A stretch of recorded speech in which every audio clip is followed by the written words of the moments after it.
Welcome, everyone, to our live-ish rewatch, depends on who you are, watch of Star Trek, the original series on Amazon Prime, otherwise known as Twitch Prime. There are so many hyphens in the intro for this show. I just can't, it's like the order of operations is parentheses and brackets. We're watching Star Trek, the original series with a bunch of nerds. You're nerds, watch with us and enjoy.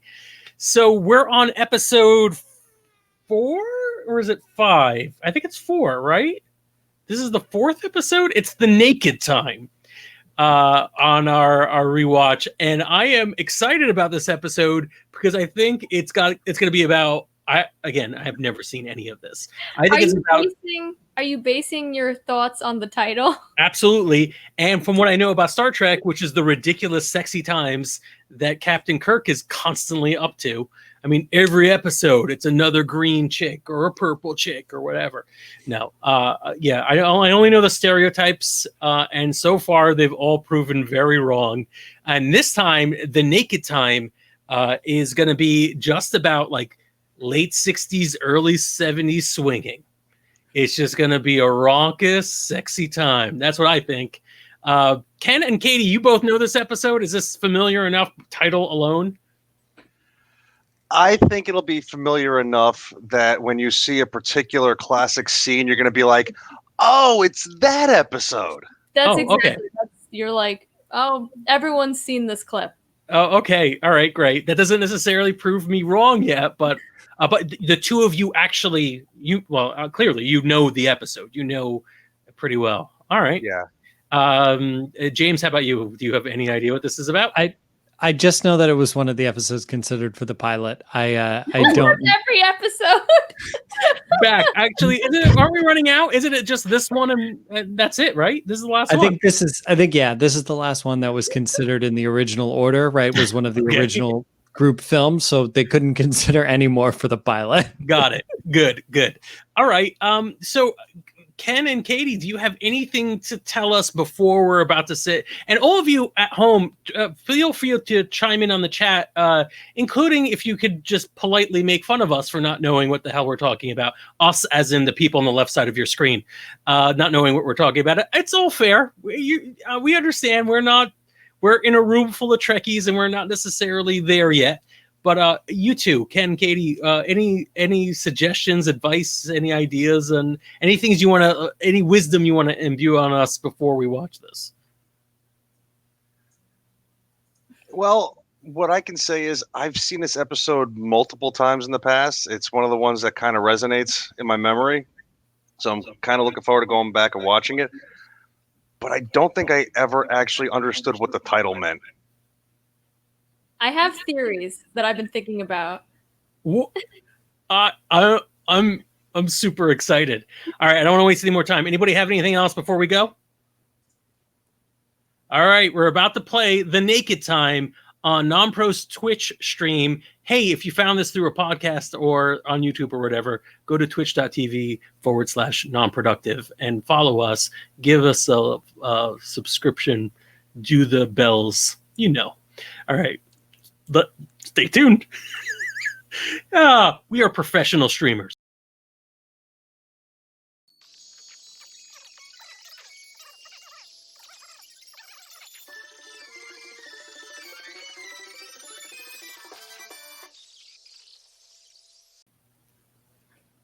What? I have so many feelings about this. I have every feeling. Is it mostly good or bad, Frank? It is both. There's a lot here. The first scene, the first 5 minutes of this, first half of this are amazing, and I'm sitting there going, how did I miss this? For as many years as I missed this, and then it gets like, and then it's like, no, we're not going to do it all the way. We're not going to go full the thing on you. Don't worry about it. We're not going to go full thing. We haven't figured out thing yet. John Carpenter will come along later on, figure out thing. We're just gonna start like the first half of thing, and then we're gonna stop, and then we're gonna just do this thing about alcohol, and then time travel. Nah, forget about it. We'll put a pin on time travel. We'll get back to that one later. The start Star Trek's unusual and complicated relationship with time travel. Oh my god. Well- This is great. All right, Katie. Well, 10 Naked Time title. Where do we Still begin? don't understand. I have 2 theories. I think we should get to that to the end because I'm very excited about that. So- right there. Yes. So could we just talk about the beginning? Like, Yeah, so they're that's down on the planet. Good time to start. There's this scientist guy, and Katie and I are screaming at the screen. Like, we live in a post-COVID world. He took off his mask. What? He And was then touching his face. The context. All right. Hold on. Listen, Hold on. To be honest, you saw those suits. They weren't really protecting anything. How open they were. I'm still not sure why he took off the glove. he was scratching his nose. I've seen that at supermarkets where people are like, just my nose for a little while. Just gonna do this for a little bit. I'm gonna do that. How you doing? You're not punching my coat. I'm sorry. So my first note is that's where that came from. And what I meant by that, because I'm writing this really quickly, is like Prometheus, right? Prometheus is the long-awaited sequel to Alien, and I guess Aliens or whatever, the franchise. And one of the things that people find like kind of ridiculous, spoilers sort of for a relatively older film, is that like the scientists are kind of clumsily saying, I'm going to take my mask off, my protective gear, and poke this alien thing. And there's a long history of that in like badly written sci-fi, I think. And I can't believe it had one of its earliest incarnations in this season 1 episode of Star Trek, where the guy just is like, I'm going to just take this off, pressure up my nose, and then forget to put my glove back on. Oh my God. And you're right, post-COVID, this is, current COVID. In the midst of a pandemic. COVID. Yeah, in the middle of a pandemic, this is a very... I'm out of words. I am out of words. You guys talk. I think you said it all in that respect, Frank, at least where that's, concerned. Yeah. But all right, let's put that... It was, first of all, amazing that it's a trope, the scientist who is ridiculously ill-equipped to do their job at this moment. But beyond that, the horror aspects again of this thing, the opening, the ice over everything, as somebody who grew up watching The Thing, even probably before I saw The Thing from outer space, I couldn't help but draw parallels. This infection that takes over people and makes them their own worst enemies. It was pretty creepy. And that horror, that body horror of being infected and controlled by something other, it was good for about half of this episode. But and really well done. Sometimes it just makes you a swashbuckler, and that's okay. Was that the thing you guys were talking about? The one I did? Yes. First of all, that did not disprove that this was a very sexy episode. that maybe proved it. But yeah, you're right. I absolutely did see that scene. It was also the one line of sorry, neither. Ahura gives when damsel in distress. Yeah, I like that. But yeah, I feel like I was going to say, I feel like one of the things I like about this episode is we get a ton of all the original, I guess the people we think of the original cast. And we get a lot of, and we got a lot of ton of fun with them. Sulu being a 16th, 17th century swashbuckler. We get a look into Spock holding back his emotions, right? They just dumped that Spock plot on you. They do. They're like, my mother was half human, and it's like, wow, that's just a lot of Spock right there.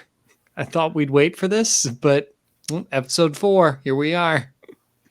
I actually like that we actually got some of that classic initial bantering with McCoy and Spock in the beginning too, where McCoy actually calls him like green-blooded, whatever, and it's classic.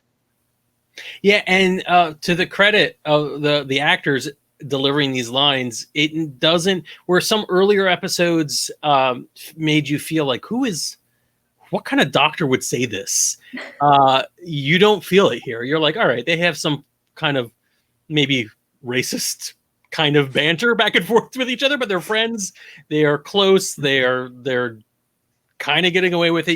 You could read the love in between the lines of the rudeness, and that's all in the delivery. Leonard Nimoy's delivery of Spock as a non 50s 60s era swashbuckling superhero or spacefaring superhero character is very apparent in this episode, where like the extras in this episode who go down on the planet are like all rough and tumble, and they're like, oh, you see, there's a dead guy in the shower, and that's not a good interpretation of that guy's voice.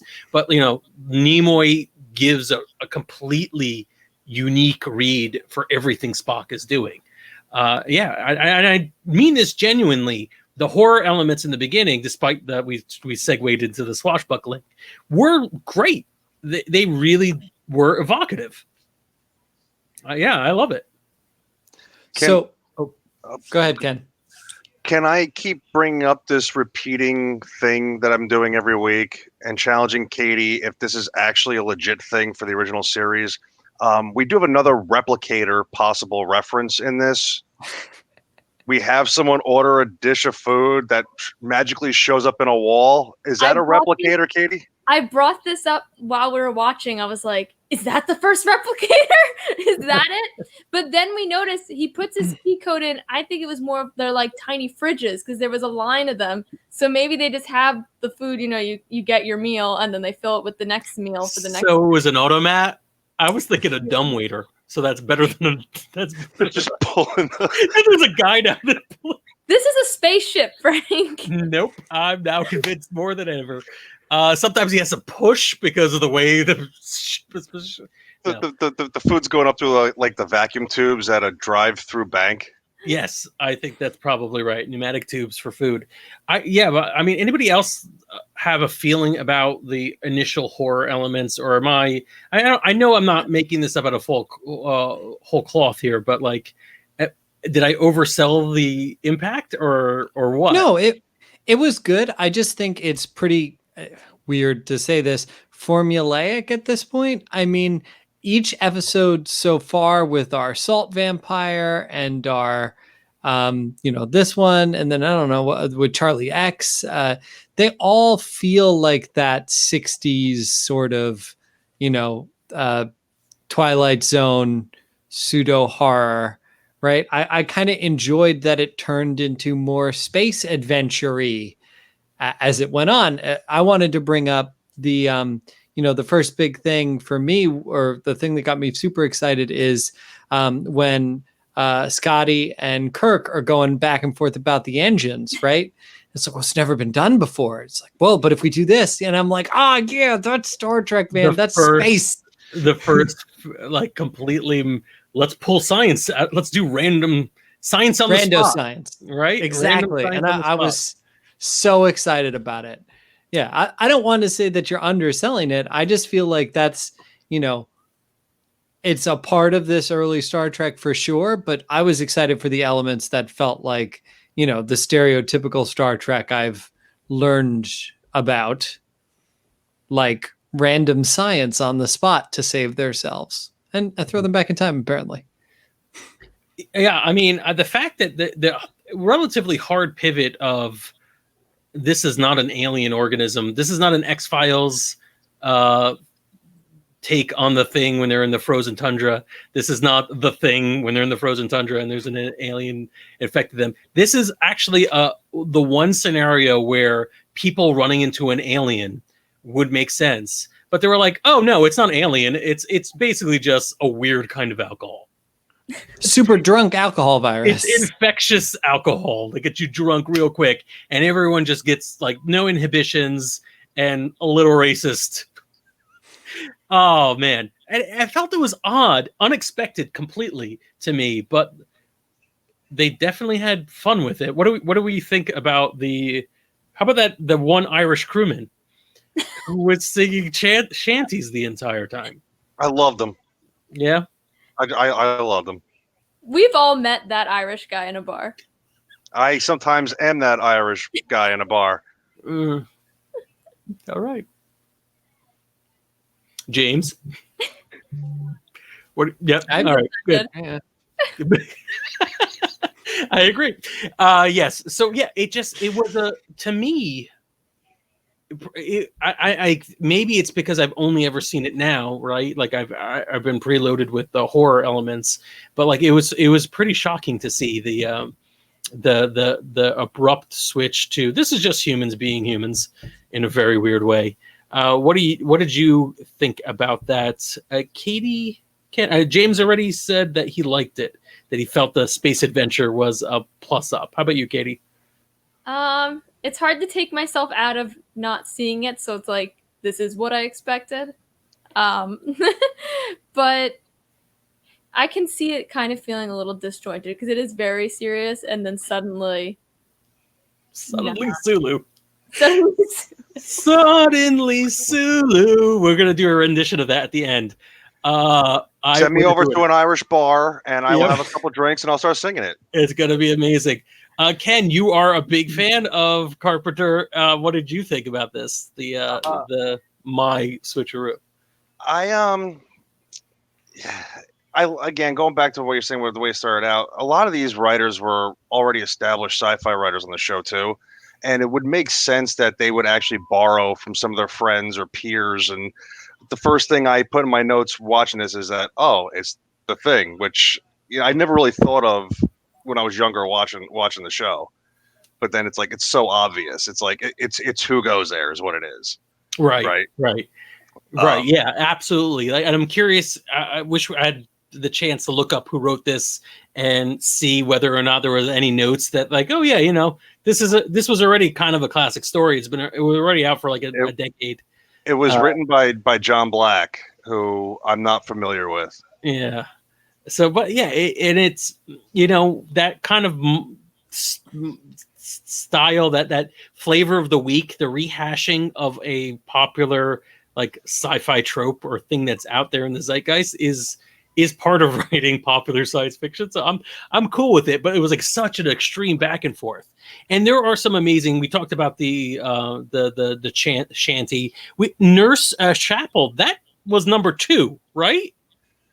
What do you mean number 2? Yeah. Oh yeah. That was Majel Barrett. Yeah. All right. Good. Interesting. Does Nurse Chapel show up again? Yeah. Oh, nice. All right, cool. And of course, there is Sulu with the foil.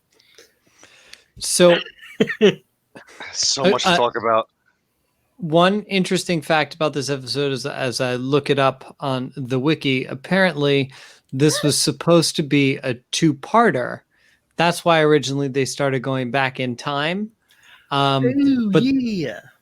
And it's going to be a cliffhanger, and we'll see if you guys can tell when we get to the other episode. Yeah, I mean, I read it, but well, no, there's definitely. I mean, I know there's like again, some things are just in the zeitgeist, and I know there's a time travel episode in at least one infamous time travel episode in early Star Trek, and obviously this ends with we went back in time, but let's not examine it right now. Which is my favorite thing that has ever happened. Let's put a pin on that. Maybe one day. But I also like the idea that at one point they were like, all right, this is going to be a 2-parter. And they for some reason decided against it. They can't air things in order, apparently. That's what we've learned. That would be the biggest reason to go against it, I guess. That was a thing for me watching. I'm like, wait, so they traveled back in time 3 days, and just what the hell were those shots that McCoy gave everybody? It was black coffee because apparently it was just super alcohol that they were being affected by. This was I think this is the first time I saw a nerve pinch, a Vulcan nerve pinch. Yeah, that's not this. Yeah, it is this. You do this with your hand. It's both like peace and then screw you, right? Like peace and then if you're British. This would be And censored. Nimoy invented his pinch. Okay. Yeah. All right. Cool. I'm glad I picked up on it first. And I'm a little disappointed that this had a slap fight in it. Once again, a crew slap fight. But anytime you could see Shatner get slapped is, I think, a win. So, win. So wait, so this is the 4th episode, right? I believe so, yeah. Because I don't know if you'll be able to see it, but in my notes, every episode, I now once again have, poor Janice Rand. Everyone. Oh my 4 Lord. episodes in a row. I just feel so bad for her. And the fact that Kirk just threw her into the captain's chair at one point. This episode had it all, and maybe it shouldn't have. But like it was fun and it was great, and the elements this is one of the I guess this helps me realize what it's like to be a fan of Star Trek, especially the original series, and say I want to see this done 10 different times. I want to see this done from every other angle. I want to see what's going on the planet before the Enterprise shows up. I want to see what happens in the alternate reality where they don't necessarily escape in time. Well, I felt terrible because James saw them go back in time and he goes, "Oh, they're gonna save the people on the planet." And I was like, "Oh, that would have been nice." We agreed we would put a pin in it. I just assumed scene and went back in time, but no. Yeah, and even that is sort of like as a viewer not knowing that this was supposed to be a 2-parter, you look at it, you're like, oh, they're going to go back in time and save everyone. No, they didn't. What does that mean? What does it all mean? And it just means like, oh no, it's a production note. We couldn't reshoot the entire ending, but we also didn't want to do the ending we were planning. So, meh. Awesome. Time travel. Put a pin in it. Yeah. Katie, you have theories on the title. It's not that good. So the theory I think is real is that I assume it means that your emotions are bare. They don't have the clothes guarding their emotions anymore. They're emotionally naked. My other one was they found out this was an issue because their first sign was that people were in their clothes in a shower, and that should be naked time. I don't know. That was my I love that one. I love that one. Oh, if that's the way Kirk writes it up in his notes. He's like, I call this the naked time because, well, you know when you have your naked time, this guy didn't. What's up with that?